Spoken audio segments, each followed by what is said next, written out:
ஒரு கோவிலை விட ப்ரேயர்ஸ் அதிகமாகவும் ஆழமாகவும் இருக்க இடம் ஹாஸ்பிட்டல்.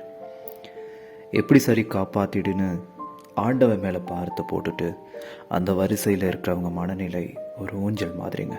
அதே மாதிரி கல்யாண மேடையை விட ஆழமான காதலும் அதனோட கண்ணீர் தவிப்பும் அதிகமாக நனைகிற இடம் ஏர்போர்ட்.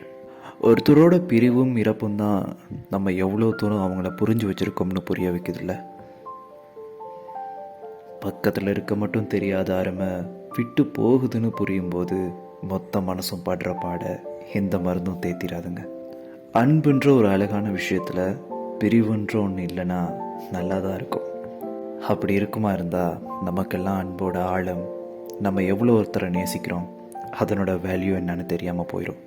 நினப்பில் தவிச்சு மெமரிஸை மீட்டி பார்த்துட்டு மனசுக்குள்ளே நினச்சிட்டு பட்டும் படாமையும் பேசி கொஞ்சம் டல் ஆக்கிரும் நம்மளை அந்த ஃபீலிங். இப்படி சொல்லலாங்க, மனசுக்கு ஒரு குட்டி காய்ச்சல் வந்த மாதிரி இருக்கும். என்ன, இதுக்கு மருந்து ஃபார்மசியில் கிடைக்காது. பிரிகிறதுக்கு கோடி காரணங்கள் இருக்கலாம், ஆனால் சேர்ந்து வாழ ஒரு சில காரணங்கள் தான் இருக்கும். இந்த காதல், அன்பு, பாசம், நேசம் இதெல்லாம் ஒரே அர்த்தம் தான் படிச்சிருக்கிறோம். ஆனால் உங்கள் மனசுக்கு தெரியும் இது ஒவ்வொன்றுக்கும் கொஞ்சம் கொஞ்சம் வித்தியாசம் இருக்குல்ல.